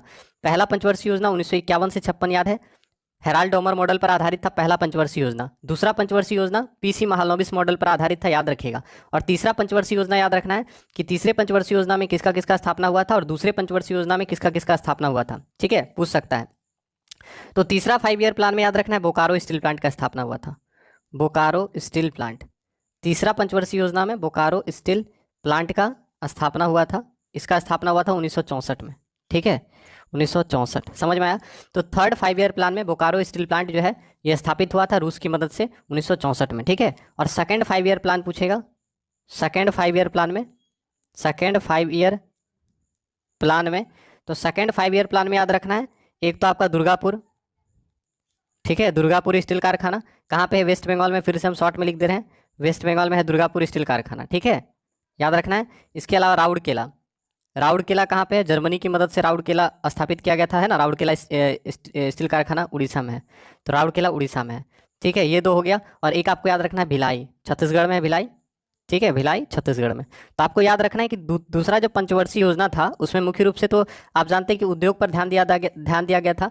दूसरा पंचवर्षीय योजना में मुख्य रूप से उद्योगों पर ध्यान दिया गया था, ठीक है, भारी उद्योग पर ध्यान दिया गया था। और दूसरी पंचवर्षीय योजना के तहत भिलाई इस्पात कारखाना का गठन किया गया था छत्तीसगढ़ में, दुर्गापुर इस्पात कारखाना का गठन किया गया था वेस्ट बंगाल में, राउरकेला इस्पात कारखाना का निर्माण किया गया था या स्थापित किया गया था उड़ीसा में, समझ में आया। तो भिलाई छत्तीसगढ़ में, राउरकेला उड़ीसा में, दुर्गापुर वेस्ट बंगाल में, बोकारो तीसरी पंचवर्षीय योजना के दौरान झारखंड में 1964 में। तो इसको आप याद रखिएगा, बहुत इंपॉर्टेंट सवाल है। तो यहाँ से आप क्या देख रहे हैं, याद रखना है, इस सवाल को आप याद रखिएगा। भारत का एक प्रमुख लो अयस्क क्षेत्र कौन सा है, उड़ीसा और झारखंड क्षेत्र है, याद रखिएगा। और भी सवाल है यहाँ पे, लेकिन उसको आपको बाद में बताएंगे, नहीं तो फिर देखिए एक तो हम मेहनत भी करेंगे, हम तो आपके अच्छे के लिए बता रहे हैं क्योंकि ये सब सवाल बहुत इंपॉर्टेंट है, लेकिन फिर उसमें क्या होगा, कुछ बच्चे फिर गुस्साएंगे, ठीक है, कि सर आप इतना समय ले रहे हैं। तो अगर हम उसकी जगह हम चाहेंगे तो आपसे बात करके भी हम समय पार कर सकते हैं, ठीक है, या फिर कुछ दूसरे तरह से भी कर सकते हैं, लेकिन हम कभी ऐसा नहीं किए क्योंकि हम जान रहे हैं कि एग्जाम आपके लिए बहुत जरूरी है, इसलिए कोशिश करते हैं कि हमेशा आपको ही बताएं सवाल, ठीक है। ज़्यादा से ज़्यादा 2 मिनट के लिए बोलते हैं, ज़्यादा से ज़्यादा 10-15 सेकंड के लिए बोलते हैं कि क्लास को लाइक कीजिएगा, शेयर कीजिएगा, क्योंकि ये मेरा काम है, ठीक है। अगला सवाल है light of Asia, light of Asia किनको कहा जाता है, एशिया की ज्योति किन्हें कहा जाता है, तो आंसर करेंगे लाइट ऑफ एशिया किन्हें कहा जाता है, तो गौतम बुद्ध, भगवान गौतम बुद्ध को क्या कहा जाता है, लाइट ऑफ एशिया कहा जाता है, एशिया का किरण पुंज कहा जाता है, आप याद रखिएगा। तो एशिया की ज्योति, एशिया का प्रकाश पुंज गौतम बुद्ध को कहा जाता है, याद रखेंगे। गौतम बुद्ध का जन्म कब हुआ था, तो गौतम बुद्ध का जन्म हुआ था 563 ईसा पूर्व, याद रखना है। गौतम बुद्ध का जन्म कब हुआ था, गौतम बुद्ध का जन्म 563 ईसा पूर्व हुआ था, कहाँ पे, कपिलवस्तु के लुम्बिनी में, याद रखना है। गौतम बुद्ध का जन्म कपिलवस्तु के लुम्बिनी में हुआ था 563 ईसा पूर्व। गौतम बुद्ध के पिता का नाम क्या था, तो याद रखना है गौतम बुद्ध के पिता का नाम क्या था, शुद्धोदन, क्या नाम था, पिता का नाम था शुद्धोदन। किस गण के, मतलब किस गण से वो रिलेटेड थे, ठीक है, शुद्धोदन, गौतम बुद्ध के पिता शुद्धोदन शाक्य गण से वो रिलेट करते थे, शाक्य गण के मुखिया थे, ठीक है। तो याद रखना है कि गौतम बुद्ध के पिता शुद्धोदन शाक्य गण के मुखिया थे, ठीक है। गौतम बुद्ध की माँ का नाम क्या था, गौतम बुद्ध की माँ का नाम क्या था, तो याद रखिएगा माँ का नाम क्या था, और उनका पालन पोषण किसने किया, क्योंकि उनकी माँ का निधन जो है गौतम बुद्ध के जन्म के 7वें दिन ही हो जाता है, ठीक है, इसलिए उनकी सौतेली माँ के द्वारा उनका पालन पोषण किया जाता है, ठीक है। तो गौतम बुद्ध की माँ का नाम था माया देवी, याद रखना है, गौतम बुद्ध की माँ माया देवी जी थी, और गौतम बुद्ध के जो लालन पालन है वो किसने किया था, प्रजापति गौतमी ने, ठीक है, प्रजापति गौतमी। तो गौतम बुद्ध की माँ माया देवी, गौतम बुद्ध का लालन पालन उनकी सौतेली माँ प्रजापति गौतमी द्वारा। ठीक है। और गौतम बुद्ध का बचपन का नाम सिद्धार्थ था। गौतम बुद्ध की पत्नी का नाम क्या था, बता दीजिएगा। गौतम बुद्ध की पत्नी का नाम क्या था, ये सब सवाल पूछता है और याद नहीं रहता है, इसलिए हम बता दे रहे हैं। गौतम बुद्ध की पत्नी का नाम यशोधरा था। क्या था, यशोधरा। गौतम बुद्ध की पत्नी का नाम यशोधरा था, याद रखना है। और पुत्र का नाम क्या था, राहुल। गौतम बुद्ध के पुत्र का नाम क्या था, राहुल। तो याद रखना है, गौतम बुद्ध के पुत्र का नाम राहुल, गौतम बुद्ध की पत्नी का नाम यशोधरा। और गौतम बुद्ध के द्वारा गृह त्याग की घटना को क्या कहा गया है, महाभिनिष्क्रमण कहा गया है। गौतम बुद्ध के पहले गुरु कौन थे, तो गौतम बुद्ध के पहले गुरु कौन थे, अलार कलाम। तो याद रखना है, गौतम बुद्ध के पहले गुरु कौन थे, अलार कलाम। अलार कलाम गौतम बुद्ध के पहले गुरु थे, आपको याद रखना है। अगर आपसे पूछेगा गौतम बुद्ध ने पहला उपदेश कहाँ दिया और इस घटना को क्या कहा गया, फर्स्ट स्पीच कहाँ दिया, तो गौतम बुद्ध ने पहला उपदेश कहाँ दिया, बता दीजिए आप। और इस घटना को क्या कहा गया, महाभिनिष्क्रमण या धर्मचक्र परिवर्तन। तो महाभिनिष्क्रमण तो घर त्यागने की घटना को, गृह त्यागने की घटना को महाभिनिष्क्रमण कहा गया, याद रखिएगा। भगवान बुद्ध के द्वारा गृह त्याग की घटना को महाभिनिष्क्रमण कहा गया है, ठीक है। और जो उपदेश वो दिए थे उसको क्या क्या कहा गया, धर्मचक्र परिवर्तन। तो आपको याद होना चाहिए, ताकि कभी अगर गलती भी हो जाए तो फिर तुरंत आपको याद आ जाए, ठीक है। तो याद रखना, फर्स्ट स्पीच कहाँ दिया था, सारनाथ में। भगवान बुद्ध ने पहला उपदेश सारनाथ में दिया था, ठीक है। भगवान बुद्ध ने पहला उपदेश सारनाथ में दिया था। और इस घटना को क्या कहा गया, धर्मचक्र परिवर्तन कहा गया, याद रखिएगा। समझ में आया, भगवान बुद्ध ने पहला उपदेश सारनाथ में दिया, इस घटना को धर्मचक्र परिवर्तन कहा गया। बुद्ध के उपदेश की भाषा क्या थी, ये बहुत पूछता है, उपदेश की भाषा क्या थी। तो याद रखना है, भगवान बुद्ध के उपदेश की भाषा पाली थी। किस भाषा में उपदेश दिया था, पाली। भगवान बुद्ध के उपदेश की भाषा पाली थी, आपको याद रखना है। सर्वाधिक उपदेश कहाँ पे दिया भगवान बुद्ध ने, सर्वाधिक उपदेश कहाँ दिया, बता दीजिएगा। सर्वाधिक उपदेश कहाँ दिया, तो याद रखना है, सर्वाधिक उपदेश श्रावस्ती में दिया। कहाँ दिया, सर्वाधिक उपदेश श्रावस्ती में। भगवान बुद्ध ने पहला उपदेश सारनाथ में दिया, लेकिन सर्वाधिक उपदेश श्रावस्ती में दिया था। श्रावस्ती क्या है, कौशल देश की राजधानी थी। तो याद रखना है, बुद्ध ने अपने सर्वाधिक उपदेश कौशल की राजधानी श्रावस्ती में दिए थे, याद रखना है। और भगवान बुद्ध की मृत्यु की घटना को क्या कहा गया, महापरिनिर्वाण। तो महापरिनिर्वाण कब हुआ था इनका और कहाँ पे हुआ था, तो आपको याद होगा, कुशीनगर देवरिया उत्तर प्रदेश, है ना, 483 ईसा पूर्व। तो याद रखना है कि 483 ईसा पूर्व में कुशीनगर देवरिया उत्तर प्रदेश में इनका निधन हुआ था। कुशीनारा यूपी, ठीक है, देवरिया उत्तर प्रदेश। तो याद रखिएगा कि भगवान बुद्ध का महापरिनिर्वाण 483 ईसा पूर्व कुशीनारा देवरिया उत्तर प्रदेश में हुआ था, ठीक है। और बौद्ध धर्म के 3 रत्न होते हैं, बुद्ध, धम्म और संघ, याद रखिएगा। तो ये सवाल आपको समझ में आ गया होगा कि लाइट ऑफ एशिया, एशिया की ज्योति के रूप में भगवान बुद्ध को जाना जाता है। तो क्लास को एक बार फटाफट लाइक और शेयर कर दीजिए, ताकि और भी बच्चे क्लास में आ सकें। तमिलनाडु की प्रख्यात शास्त्रीय नृत्य शैली कौन सी है, आपको बताना है। Which is the famous classical dance form of Tamil Nadu. Tamil Nadu का प्रमुख क्लासिकल डांस फॉर्म कौन सा है, तो आप जानते हैं आंसर क्या हो जाएगा, ऑप्शन नंबर ए, भरतनाट्यम। तो भरतनाट्यम जो है तमिलनाडु का प्रमुख शास्त्रीय नृत्य है, आप याद रखिएगा। भरतनाट्यम तमिलनाडु का शास्त्रीय नृत्य है। कुचिपुड़ी कहाँ का शास्त्रीय नृत्य है, तो कुचिपुड़ी आंध्र प्रदेश का शास्त्रीय नृत्य है, याद रखना है। कुचिपुड़ी आंध्र प्रदेश का शास्त्रीय नृत्य है। मोहिनीअट्टम कहाँ का शास्त्रीय नृत्य है, तो मोहिनीअट्टम केरल का शास्त्रीय नृत्य है। मोहिनीअट्टम केरल का शास्त्रीय नृत्य है। कथकली पूछेगा तो कथकली कहाँ का शास्त्रीय नृत्य है, तो कथकली और मोहिनीअट्टम केरल का शास्त्रीय नृत्य है। समझ में आया, देखिए ये चीज़ ये याद रखना है कि कुचिपुड़ी आंध्र प्रदेश का शास्त्रीय नृत्य है, मोहिनीअट्टम और कथकली। मोहिनीअट्टम और कथकली केरल का शास्त्रीय नृत्य है, कुचिपुड़ी आंध्र प्रदेश का शास्त्रीय नृत्य है, भरतनाट्यम तमिलनाडु का शास्त्रीय नृत्य है और कथक उत्तर भारत का शास्त्रीय नृत्य है। समझ में आया, कथक जो है उत्तर भारत का शास्त्रीय नृत्य है, याद रखना है। मणिपुरी मणिपुर का शास्त्रीय नृत्य है, ओडिसी उड़ीसा का शास्त्रीय नृत्य है, ये सब तो याद ही होगा, ठीक है। तो कुचिपुड़ी आंध्र प्रदेश, भरतनाट्यम तमिलनाडु, मोहिनीअट्टम और कथकली केरल का शास्त्रीय नृत्य है, कथक उत्तर भारत का शास्त्रीय नृत्य है, याद रखना है। तो यहाँ पे सही आंसर क्या होगा, ऑप्शन नंबर ए, तमिलनाडु की प्रख्यात शास्त्रीय नृत्य शैली कौन सी है, तो भरतनाट्यम, याद रखिएगा। अगला सवाल, भारत देश का सबसे छोटा राज्य कौन सा है, तो सबसे छोटा राज्य कौन सा है, तो आप आंसर कर दें, सबसे छोटा राज्य कौन सा है, तो कौन सा होगा, गोवा। याद रखना है, भारत का सबसे छोटा राज्य कौन सा है, तो आंसर क्या हो जाएगा, गोवा भारत का सबसे छोटा राज्य है। गोवा की राजकीय भाषा क्या है, पूछेगा गोवा की राजकीय भाषा क्या है, राजकीय भाषा। तो याद रखना है, गोवा की राजकीय भाषा है कोंकणी। गोवा की राजकीय भाषा क्या है, तो कोंकणी। गोवा की राजकीय भाषा है कोंकणी, आपको याद रखना है। और आप जानते हैं गोवा आज़ाद कब हुआ, गोवा आज़ाद कब हुआ, गोवा मुक्त कब हुआ, तो गोवा 19 दिसंबर 1961 को आज़ाद होता है। तो आपसे पूछेगा गोवा मुक्ति दिवस कब मनाया जाता है, तो 19 दिसंबर को गोवा मुक्ति दिवस मनाया जाता है। और गोवा किससे आज़ाद हुआ, पुर्तगालियों से। पुर्तगाली जो है भारत सबसे पहले आया और सबसे बाद में गया, है ना। पुर्तगालियों से आज़ाद होता है गोवा, ये चीज़ पूछेगा आपसे, गोवा आज़ाद कब हुआ, तो गोवा 19 दिसंबर 1961 को आज़ाद हुआ। गोवा पर किसका कब्जा था, पुर्तगालियों का कब्जा था। पुर्तगाली भारत में सबसे पहले आए थे और सबसे बाद में गए थे, आप याद रखिएगा, ठीक है। तो गोवा मुक्ति दिवस 19 दिसंबर को मनाया जाता है, आप याद रखिएगा, ठीक है। आया समझ में। पुर्तगाली जो है गोवा पर कब्जा किया था और साथ ही साथ दमन और दीव पर भी कब्जा किया था। तो याद रखना है कि दमन और दीव और गोवा दोनों पर कब्जा करके रखा हुआ था पुर्तगाली, ठीक है, जो कि आज़ाद होता है 1961 में। इसके अलावा यहाँ से क्या पूछ सकता है, गोवा जो है बम्बई हाईकोर्ट के अंतर्गत आता है, याद होगा आपको कि गोवा बम्बई हाईकोर्ट के अंतर्गत आता है, याद रखना है। गोवा राज्य कब बना आपको पता है, गोवा राज्य बना कब, बता दीजिए, इंपॉर्टेंट सवाल है। गोवा राज्य कब बना, तो 30 मई 1987 को पूछता है सवाल एग्जाम में डायरेक्टली कि गोवा राज्य कब बना, 30 मई 1987 को राज्य बना, ठीक है।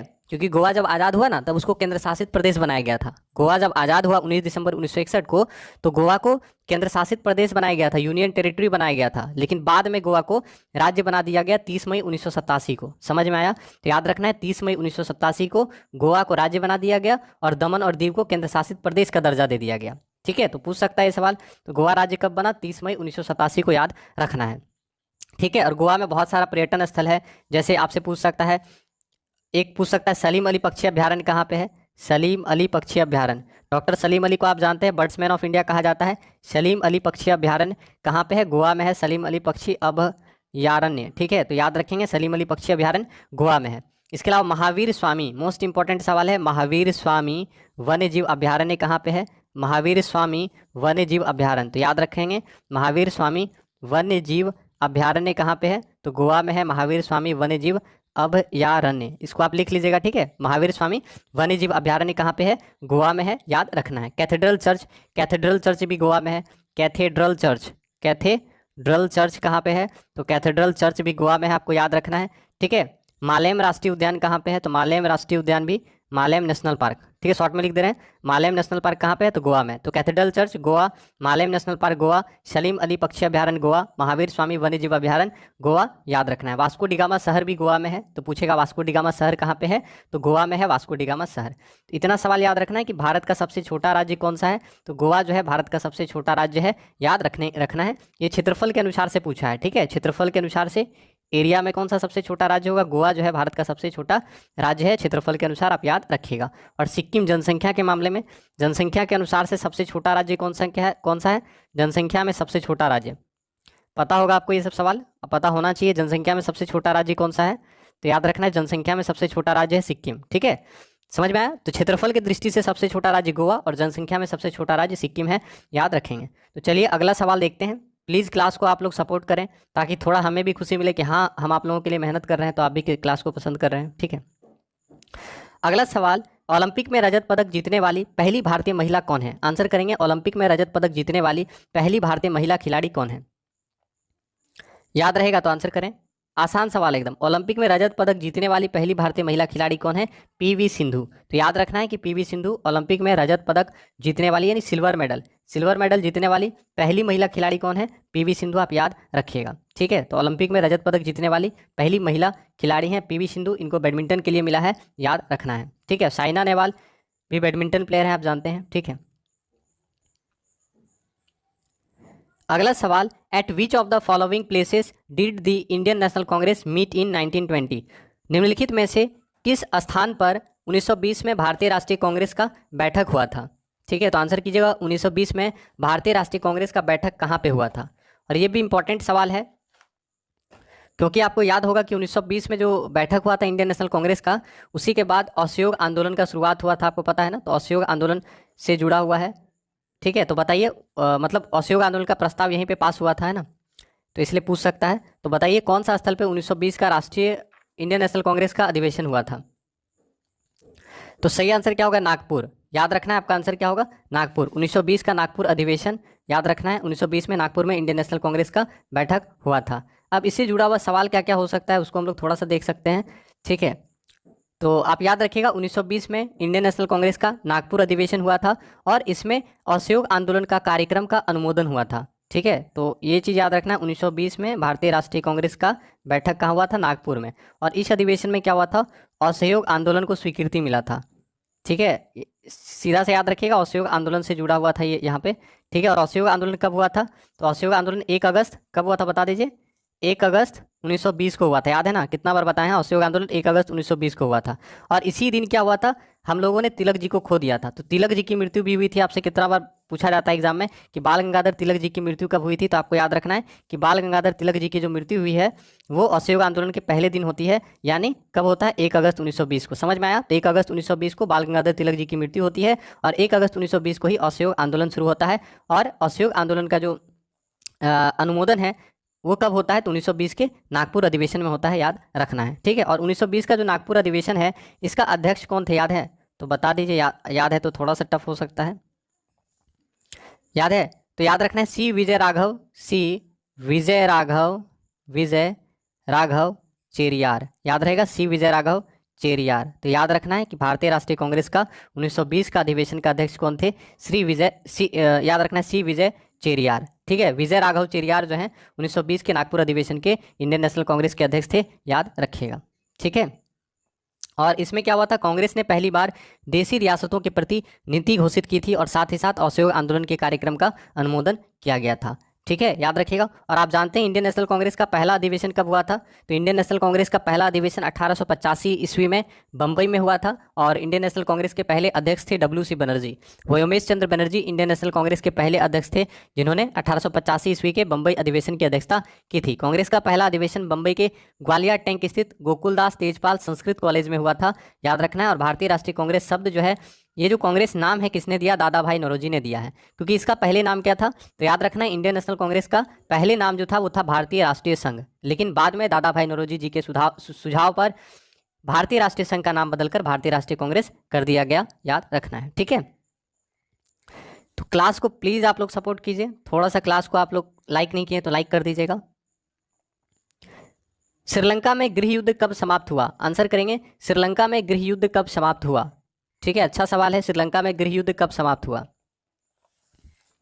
तो याद रखना है 2009। श्रीलंका में गृह युद्ध कब समाप्त हुआ, तो आपको याद रखना है 2009 में श्रीलंका में गृह युद्ध समाप्त हुआ। तो ऑप्शन नंबर सी जो होगा ये आपका सही आंसर होगा, श्रीलंका में 2009 में गृह युद्ध समाप्त हुआ। और आपको पता है कि श्रीलंका को क्या कहा जाता है, तो श्रीलंका को पूर्व का मोती कहा जाता है, याद रखना है कि श्रीलंका को पूर्व का मोती कहा जाता है। क्या कहा जाता है, पूर्व का मोती कहा जाता है श्रीलंका को। श्रीलंका को रत्न द्वीप कहा जाता है, श्रीलंका को पूर्व का मोती कहा जाता है, रत्न द्वीप कहा जाता है, ये ज़्यादा पूछता है, ठीक है। इसके अलावा श्रीलंका को सिंघल द्वीप भी कहा जाता है। तो याद रखिएगा श्रीलंका एक द्वीपीय देश है, श्रीलंका को पूर्व का मोती कहा जाता है, श्रीलंका को रत्न द्वीप कहा जाता है, ठीक है, याद रखिएगा। और पाक जलडमरू आप जानते हैं, पाक जलडमरू भारत और श्रीलंका के बीच में है, पाल के स्ट्रेट भी कहा जाता है इसको, है ना, पाल के स्ट्रेट बोले या फिर पाक जलडमरू बोले, ठीक है। तो पाल के स्ट्रेट जो है भारत और श्रीलंका के बीच में, आप सभी को याद रखना है, ठीक है। और इसके पश्चिम में मन्नार की खाड़ी है और दक्षिण में हिंद महासागर है, याद रखना है। और आपको पूछेगा कि श्रीलंका की सबसे लंबी नदी कौन सी है, श्रीलंका की लार्जेस्ट रिवर कौन सी है, ठीक है, लार्जेस्ट रिवर कौन सी है या लॉन्गेस्ट रिवर कौन सी है, तो एक ही आंसर होगा। तो आपको यहाँ पे बोलना है श्रीलंका की सबसे लंबी नदी कौन सी है, तो आपको याद रखना महावेली गंगा, ठीक है। तो ये आराम से याद हो जाएगा, श्रीलंका की सबसे लंबी नदी कौन सी है, महावेली गंगा। एग्जाम में से पूछेगा कि महावेली गंगा जो है किस देश में बहती है, ठीक है, तो या श्रीलंका की महत्वपूर्ण नदी का नाम क्या है, तो याद रखना है महावेली गंगा श्रीलंका की सबसे महत्वपूर्ण नदी है, महावेली गंगा, याद रहेगा, ठीक है। तो इस चीज़ को आपको याद रखना है।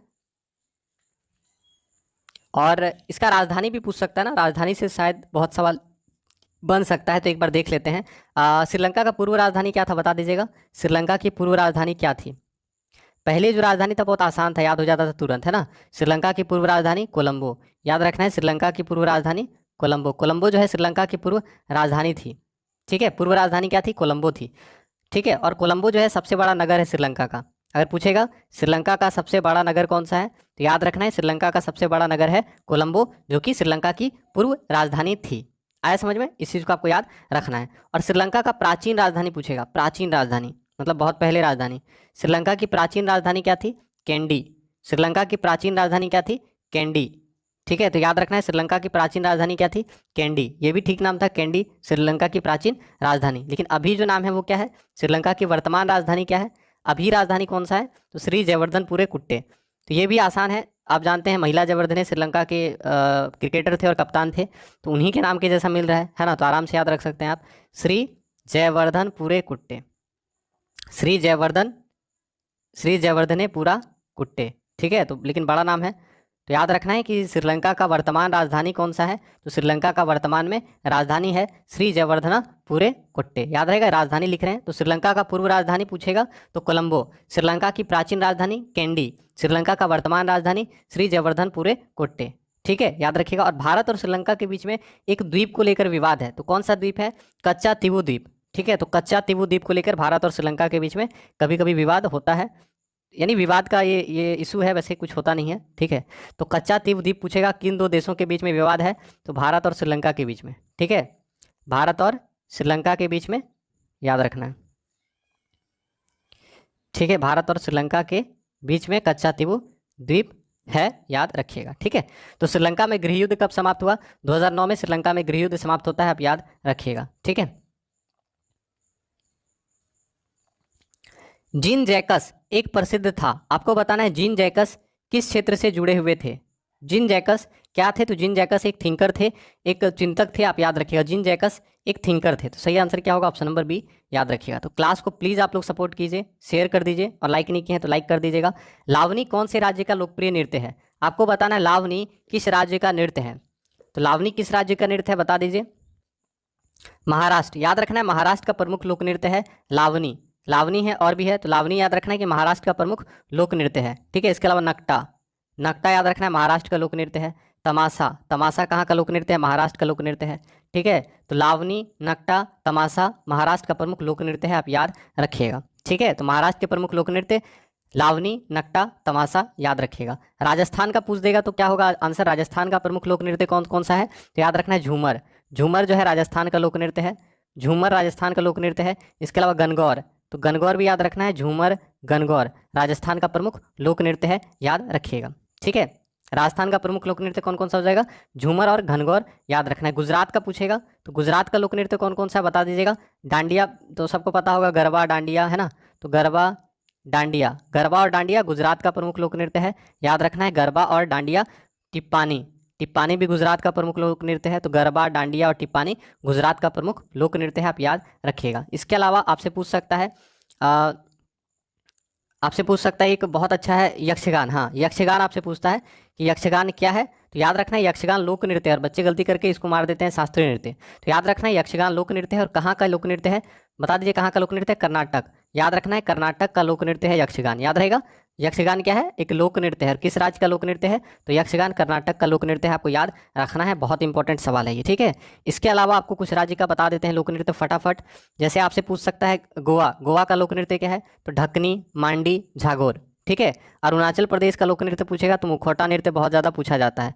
अरुणाचल प्रदेश का लोक नृत्य पूछेगा तो आपको याद रखना है मुखौटा नृत्य। मुखौटा नृत्य अरुणाचल प्रदेश का लोक नृत्य है, आपको याद रखना है। मुखौटा नृत्य हो गया। उसके बाद युद्ध नृत्य भी याद रखना है आपको, युद्ध नृत्य, मुखौटा नृत्य और युद्ध नृत्य अरुणाचल प्रदेश का प्रमुख लोक नृत्य है, आप याद रखिएगा। ठीक है, समझ में आया। उत्तर प्रदेश का प्रमुख लोक नृत्य कौन कौन सा है, यूपी का लोक नृत्य कौन कौन सा है, तो आपको याद रखना है रासलीला। रासलीला उत्तर प्रदेश का लोक नृत्य है। नौटंकी उत्तर प्रदेश का लोक नृत्य है, ये सब तो ऐसे ही याद हो जाएगा, रासलीला, नौटंकी।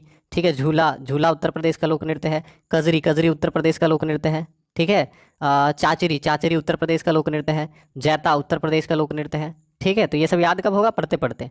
ठीक है, एक बार में कोई याद नहीं होगा क्योंकि थोड़ा सा टफ भी है, तो याद रखना है कि रासलीला, नौटंकी, झूला, कजरी, जैता, चाचरी, जद्दा, ये क्या उत्तर प्रदेश का कुछ प्रमुख लोक नृत्य है, याद रखना है। और झारखंड का लोक नृत्य है छऊ, सरहुल, जट जाटिन, कर्मा, डांगा, विदिशिया, सोहराई, ये सब क्या है, झारखंड का लोक नृत्य है, आप याद रखिएगा। ठीक है, तो उम्मीद करेंगे क्लास आपको अच्छा लग रहा होगा, हम आपको अच्छे से पढ़ा पा रहे होंगे, तो प्लीज़ क्लास को आप लोग सपोर्ट कीजिए ताकि थोड़ा हमें भी मोटिवेशन हो अंदर से।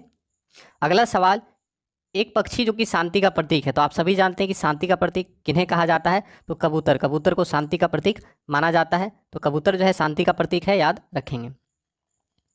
अगला सवाल, निम्न में से कौन सा अंतःस्रावित तंत्र का हिस्सा नहीं है, आपको बताना है इनमें से कौन सा एंडोक्राइन ग्लैंड नहीं है, एंडोक्राइन सिस्टम नहीं है, तो कौन सा एंडोक्राइन सिस्टम नहीं है ये आपको बताना है। तो आंसर कर दीजिए, इनमें से कौन सा एंडोक्राइन सिस्टम नहीं है। ठीक है, तो क्या होगा आंसर, लार ग्रंथि। याद रखना है कि लार ग्रंथि जो है एंडोक्राइन ग्लैंड या एंडोक्राइन इस सिस्टम में नहीं आता है, लार ग्रंथि याद रखना है, सही आंसर होगा। ठीक है, लार ग्रंथि जो है अंतःस्रावी ग्रंथि नहीं है, लार ग्रंथि जो है बहिर्स्रावी ग्रंथि है। ठीक है, अब देखिए इसका हम आपको पहले बताते हैं कि अंतःस्रावी ग्रंथि होता क्या है। सबसे पहले तो अंतःस्रावी ग्रंथि या फिर एंडोक्राइन ग्लैंड बोलेगा तो क्या होता है, तो आपको याद रखना है बहिर्स्रावी ग्रंथि के विपरीत अंतःस्रावी ग्रंथि जो होता है ये डक्टलेस होता है। तो याद रखना है अंतःस्रावी ग्रंथि जो होगा डक्टलेस होता है। ठीक है, यानी जिसमें डक्ट नहीं होता है उसको बोलते हैं अंतःस्रावी ग्रंथि। ठीक है, तो याद रखना है कि अंतःस्रावी ग्रंथि डक्टलेस होता है, यानी ग्रंथि विहीन होता है। क्या होता है, ग्रंथि विहीन होता है। याद रहेगा, ग्रंथि विहीन या नलिका विहीन होता है। तो याद रखना है कि अंतःस्रावी ग्रंथि डक्टलेस होती है, अंतःस्रावी ग्रंथि में डक्ट का अभाव होता है। ठीक है, तो अंतःस्रावी ग्रंथियां डक्ट के अभाव में अपने श्राव को सीधे रुधिर परिसंचरण में मुक्त करता है। अंतःस्रावी ग्रंथियों द्वारा स्रावित जो भी स्राव होता है उसको हम लोग क्या कहते हैं, हार्मोन कहते हैं। तो याद रखना है अंतःस्रावी ग्रंथि में नली नहीं होता है, डक्ट नहीं होता है। समझ में आ रहा है, तो अंतःस्रावी ग्रंथि में क्या होता है, नलिका नहीं होता है। आपको याद रखना है कि नलिका विहीन, नलिका विहीन याद रखिएगा, ज़्यादा अच्छा रहेगा। अंतःस्रावी ग्रंथि में नलिका नहीं होता है, डक्ट नहीं होता है, याद रखना है, यानी ये डक्टलेस होता है। समझ में आया, अंतःस्रावी ग्रंथि डक्टलेस होता है, इसमें नलिका नहीं होता है, इसलिए अंतःस्रावी ग्रंथि द्वारा जो भी सेक्रेशन किया जाता है वो डायरेक्ट ब्लड में मिल जाता है। और अंतःस्रावी ग्रंथि द्वारा जो भी स्राव किया जाता है उसको हार्मोन कहा जाता है। तो आपको याद रखना है अंतःस्रावी ग्रंथि द्वारा हार्मोन का स्राव होता है, अंतःस्रावी ग्रंथि द्वारा हार्मोन का स्राव होता है। और बहिर्स्रावी ग्रंथि द्वारा एंजाइम का स्राव होता है। तो अगर आपसे पूछ देगा एक्सोक्राइन ग्लैंड द्वारा क्या होता है, तो एंजाइम का स्राव होता है। समझ में आया, यही सवाल इंपॉर्टेंट है, कहाँ से एंजाइम निकलता है, कहाँ से हार्मोन निकलता है, पूछता है। ठीक है, समझ में आया। तो अगर पूछेगा हार्मोन का स्राव तो आप जानते हैं अंतःस्रावी ग्रंथि द्वारा, अगर पूछेगा एंजाइम का स्राव तो एक्सोक्राइन ग्लैंड द्वारा। याद रहेगा, हार्मोन का स्राव कहाँ से होता है, तो हार्मोन का स्राव अंतःस्रावी ग्रंथि द्वारा, एंजाइम का स्राव एक्सोस्रावी मतलब एक्सोक्राइन ग्लैंड द्वारा। ठीक है, तो एक्सोक्राइन ग्लैंड क्या होता है, तो शरीर की ऐसी ग्रंथियां जिनके द्वारा स्रावित स्राव को विभिन्न अंगों तक पहुंचने के लिए बोल सकते हैं नलिकाएं होती है, वाहिनियां होती है, उन्हें हम लोग एक्सोक्राइन ग्लैंड कहते हैं। तो एक्सोक्राइन ग्लैंड में क्या होगा, तो एक्सोक्राइन ग्लैंड में ग्रंथि होता है, डक्ट होता है। ठीक है, तो एक्सोक्राइन ग्रंथि द्वारा जो स्राव होता है उसको एंजाइम कहा जाता है, और एंडोक्राइन ग्लैंड के द्वारा जो स्राव होता है उसको हम लोग हार्मोन कहते हैं। ठीक है, तो अंतःस्रावी ग्रंथि का एग्जाम्पल क्या क्या होगा, तो याद रखना है अंतःस्रावी ग्रंथि का एग्जाम्पल होता है पीयूष ग्रंथि, थाइमस ग्रंथि, थायराइड ग्रंथि, अधिविक्रक ग्रंथि। ठीक है, पैराथायराइड ग्लैंड, पीनियल ग्लैंड। ठीक है, ये सब क्या है, अंतःस्रावी ग्रंथि है। तो अंतःस्रावी ग्रंथि का एग्जाम्पल क्या क्या होगा, adrenal gland, thymus gland, pineal gland, ये क्या है, अंतःस्रावी ग्रंथि है। लेकिन लार ग्रंथि क्या है, तो लार ग्रंथि जो है एक्सोक्राइन ग्लैंड है, बहिर्स्रावी ग्रंथि। याद होगा, एक्सोक्राइन ग्लैंड है। तो अगर आपसे पूछेगा एक्सोक्राइन ग्लैंड कौन सा है, तो लार ग्रंथि एक्सोक्राइन ग्लैंड है। इसके अलावा और भी एग्जाम्पल हो सकता है। ठीक है, अश्रु ग्रंथि, अश्रु ग्रंथि क्या है, तो अश्रु ग्रंथि जो है ये भी याद रखना है कि एक्सोक्राइन ग्लैंड है। समझ में आया, तो एक्सोक्राइन ग्लैंड का एग्जाम्पल हो गया लार ग्रंथि और अश्रु ग्रंथि। ठीक है, चलिए तो क्लास को एक बार शेयर कर दीजिएगा ताकि थोड़ा सा सपोर्ट मिल सके। डीएनए का फुल फॉर्म है, आपको बताना है डीएनए का फुल फॉर्म क्या है। तो आप सभी जानते हैं डीएनए का फुल फॉर्म होता है डिऑक्सी राइबो न्यूक्लिक एसिड। तो याद रखना है डीएनए का फुल फॉर्म होता है डिऑक्सी राइबो न्यूक्लिक एसिड। ठीक है, अगला सवाल, आर्किटेक्चर की जुड़ने की तकनीक पिएटा ड्यूरा निम्न में से किस स्मारक में पाई जाती है। तो आंसर कीजिएगा, आर्किटेक्चर की जुड़ने की तकनीक निम्न में से किस स्मारक में पाई जाती है। ठीक है, और नाम क्या है, पिएटा ड्यूरा। तो आंसर कीजिएगा, आर्किटेक्चर की जुड़ने की तकनीक पिएटा ड्यूरा, पिएटा ड्यूरा।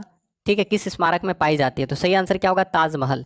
ठीक है, तो आपको याद रखना है कि ताजमहल में पिएटा ड्यूरा तकनीक का इस्तेमाल किया गया है। तो सबसे पहले आपको याद रखना है कि ताजमहल जो है किस नदी के किनारे है, तो यमुना नदी के किनारे है ताजमहल। तो याद रखिएगा ताजमहल यमुना नदी के किनारे है, शाहजहां के द्वारा बनाया गया है। ताजमहल जो है शाहजहां के द्वारा बनाया गया है। ठीक है, और बोलेगा कि किनकी याद में बनाया गया, तो आप सभी जानते हैं कि मुमताज़ महल के याद में बनाया गया। लेकिन एग्जाम में क्या होता है, हो सकता है मुमताज़ महल दे या फिर इनका दूसरा नाम दे दे। तो याद रखना है कि ताजमहल मुमताज़ महल की याद में, ठीक है, की याद में बनाया था। और इन्हीं का दूसरा नाम क्या था, ये भी आपको याद रखना है, अंजुमन। हो सकता है एग्जाम में ये दे दे अंजुमंद बानो बेगम।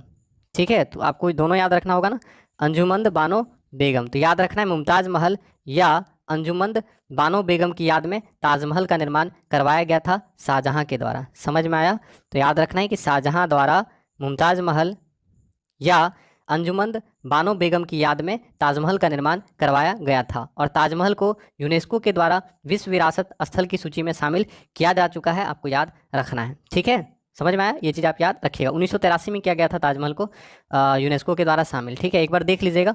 वैसे मुझे याद है जहाँ तक कि 1983 ईस्वी में यूनेस्को ने शामिल किया था, तो याद रखना है 1983 में यूनेस्को के द्वारा शामिल किया गया था, यूनेस्को द्वारा शामिल, ठीक से लिखेंगे यहाँ पे सी और ओ, यूनेस्को द्वारा शामिल। 1983 में यूनेस्को के द्वारा वर्ल्ड हेरिटेज साइट में ताजमहल को शामिल किया गया था, आप याद रखिएगा। और एक चीज़ और याद रखना है कि पूछेगा यूनेस्को द्वारा शामिल पहला भारतीय स्मारक कौन सा है, तो ताजमहल ही है, ठीक है। यूनेस्को द्वारा शामिल, यूनेस्को द्वारा शामिल पहला स्मारक कौन सा है, तो आपको याद रखना है यूनेस्को द्वारा शामिल पहला स्मारक है आपका ताजमहल, याद रहेगा। ये सवाल ज़्यादा इंपॉर्टेंट है कि UNESCO यूनेस्को द्वारा शामिल पहला स्मारक कौन सा है, तो यूनेस्को द्वारा शामिल पहला स्मारक जो है वो आपका ताजमहल है। याद रहेगा कि ताजमहल यूनेस्को की विश्व विरासत सूची में शामिल होने वाला पहला भारतीय स्मारक है। 1983 ईस्वी में ताजमहल को यूनेस्को की विश्व विरासत सूची में शामिल किया गया था, ठीक है। और ताजमहल का डिज़ाइन किसने तैयार किया है, तो उस्ताद अहमद लाहौरी, याद रखिएगा, उस्ताद अहमद लाहौरी के द्वारा ताजमहल का डिज़ाइन तैयार किया गया था। तो उस्ताद अहमद लाहौरी ताजमहल का डिज़ाइन किसने दिया, तो आपको याद रखना डिज़ाइन, ठीक है। तो डिज़ाइन किसने दिया, तो उस्ताद अहमद लाहौरी ने ताजमहल का डिज़ाइन दिया था, आप याद रखिएगा। और उस्ताद इंसा खां के निर्देशन में ताजमहल का काम शुरू किया गया था और लगभग 22 साल लगा था इसको बनाने में, ठीक है। तो बस यही याद रखना है, उस्ताद अहमद लाहौरी ने डिज़ाइन तैयार किया और उस्ताद इंसा खां के निर्देशन में ताजमहल का निर्माण किया गया। और श्वेत संगमरमर, ताजमहल जो है श्वेत संगमरमर से बना है, तो श्वेत संगमरमर से निर्मित इस इमारत में पीतादुरा, यही जो लिखा है पीतादुरा, याद रखना है कि श्वेत संगमरमर से निर्मित ताजमहल में पीतादुरा शैली में सुंदर सुंदर सजावट का काम किया गया है, ठीक है। तो याद रखना है आर्किटेक्चर की जुड़ने की तकनीक पिएटा ड्यूरा का इस्तेमाल कहाँ पर किया गया है, तो ताजमहल के निर्माण में पिएटा ड्यूरा का इस्तेमाल किया गया है, आपको याद रखना है। समझ में आया, तो ताजमहल के निर्माण में पिएटा ड्यूरा तकनीक का इस्तेमाल किया गया है। चार मीनार कहाँ पे है, हैदराबाद में है चार मीनार। गेटवे ऑफ इंडिया कहाँ पे है, मुंबई में है। इंडिया गेट कहाँ पे है, दिल्ली में है, ठीक है। तो इस चीज़ को भी आप याद रख लीजिएगा। तो सही आंसर होगा ऑप्शन नंबर ए, याद रखेंगे। तो क्लास को फटाफट एक बार लाइक और शेयर कर दीजिए ताकि और भी बच्चे क्लास में आ सकें और क्लास का लाभ उठा सकें। तो प्लीज़ क्लास को आप लोग सपोर्ट कीजिए। अगला सवाल देख लेते हैं, नमक का रासायनिक सूत्र क्या है। तो आप सभी जानते हैं कि नमक का रासायनिक सूत्र क्या है, सोडियम क्लोराइड। याद रखना है नमक का रासायनिक सूत्र है सोडियम क्लोराइड, ठीक है। अगला सवाल, जीएसटी का पूरा अर्थ होता है। आप जानते हैं जीएसटी का पूरा अर्थ क्या होता है, गुड्स एंड सर्विस टैक्स। तो याद रखना है जीएसटी का पूरा नाम होता है goods and service tax, full form है जीएसटी का फुल फॉर्म होता है goods and service tax. GST दिवस मनाया जाता है कब, 1 जुलाई को जीएसटी दिवस मनाया जाता है। याद रखना है कि 1 जुलाई को जीएसटी दिवस मनाया जाता है। जीएसटी का फुल फॉर्म होता है गुड्स एंड सर्विस टैक्स, ठीक है। अगला सवाल, इंग्लिश चैनल तैरकर पार करने वाली पहली भारतीय महिला कौन है। तो आप जानते हैं आरती शाह इंग्लिश चैनल तैरकर पार करने वाली पहली भारतीय महिला है। तो याद रखना है आरती शाह ने इंग्लिश चैनल तैरकर सबसे पहले पार किया था। तो आरती शाह इंग्लिश चैनल पार करने वाली पहली भारतीय महिला है और ये तैराक थी, समझ में आया। तो इंग्लिश चैनल तैरकर पार करने वाली पहली भारतीय महिला आरती शाह, याद रखेंगे। डॉक्टर एपीजे अब्दुल कलाम, ठीक है, क्वेश्चन में ही आंसर लिख दिया है, उसके लिए माफ़ी चाहेंगे। पुस्तक इंडिया 2020 डैश द्वारा लिखा गया है। तो एपीजे अब्दुल कलाम जी के द्वारा इंडिया 2020 पुस्तक लिखा गया, याद ही होगा आपको। तो याद रखना है डॉक्टर एपीजे अब्दुल कलाम जी के द्वारा पुस्तक इंडिया 2020 लिखी गई है। तो इंडिया 2020 पुस्तक एपीजे अब्दुल कलाम जी के द्वारा लिखी गई है, आप याद रखिएगा, ठीक है। अगला सवाल, भारतीय जनतंत्र के संदर्भ में निम्नलिखित में से कौन सा कथन सही है, ठीक है। तो जनतंत्र के बारे में कौन सा स्टेटमेंट सही है, तो एकदम आसान सवाल है। Option number A, allows people to choose their representatives, लोगों को अपने प्रतिनिधि को चुनने की अनुमति देता है। ऑप्शन नंबर बी, वित्तीय आपातकाल की स्थिति लोगों को देश पर कब्जा कर लेने का अधिकार देता है। अब ये सब तो गलत ही है। सेना को देश पर शासन करने की अनुमति देता है। लोगों को तीर्थ यात्रा के लिए कर भुगतान का आदेश देता है, ठीक है। तो ये तीनों तो लोकतंत्र का मतलब है नहीं। आप जानते हैं कि लोकतंत्र का मतलब क्या होता है या जनतंत्र का मतलब क्या होता है। तो जनतंत्र या लोकतंत्र का मतलब होता है कि लोग जो है अपने पसंद के प्रतिनिधि को चुन सकते हैं, ठीक है। तो लोगों को अपने प्रतिनिधि को चुनने का अनुमति है भारत में, और भारत एक लोकतांत्रिक देश है और भारत विश्व का सबसे बड़ा लिखित संविधान वाला देश है। तो अगर आपसे पूछता है विश्व का पहला लिखित संविधान वाला देश अमेरिका, विश्व का पहला लिखित संविधान वाला देश अमेरिका, विश्व का सबसे बड़ा लिखित संविधान वाला देश भारत, भारत का जो संविधान है विश्व का सबसे बड़ा लिखित संविधान वाला देश है। भारत का संविधान बनने में कितना लगा है? 2 साल 11 महीना और 18 दिन का समय लगा है। तो याद रखना है, भारत के संविधान के निर्माण में 2 साल 11 महीना और 18 दिन का समय लगा है। प्रारूप पर, भारतीय संविधान के प्रारूप पर 114 दिन बहस हुआ है। ठीक है, ये सब चीज़ आप याद रखिएगा। तो जनतंत्र का मतलब क्या हो गया? लोगों को अपने प्रतिनिधि को चुनने की अनुमति देना। तो इतना ही सवाल था। उम्मीद करेंगे आज का क्लास आपको अच्छा लगा होगा। हम हर संभव प्रयास किए कि आपको ज़्यादा से ज़्यादा सवाल बता सकें, जो भी रिलेटेड सवाल हो। और आपको रेगुलर रहना है, क्योंकि आप रेगुलर रहिएगा तो ही आपको ज़्यादा सीखने को मिलेगा, क्योंकि कुछ सवाल आज जो छोड़े हैं वो आपको नेक्स्ट क्लास में बताएंगे। इसी तरह होता है ना, ठीक है। तो आप रेगुलर रहिएगा और क्लास को प्लीज़ जाते जाते सपोर्ट करेंगे। लाइक नहीं किए हैं तो लाइक कर दीजिएगा, और पॉसिबल हो तो क्लास को शेयर कीजिएगा। प्लीज़ हमें निराश नहीं कीजिएगा। और अगर क्लास अच्छा लगा होगा तो कमेंट भी करेंगे, और कोई भी टॉपिक में प्रॉब्लम होगा तो उम्मीद करेंगे आप कमेंट करेंगे। ठीक है, तो मिलते हैं आपसे अगले क्लास में। आप सभी का तहे दिल से धन्यवाद करते हैं।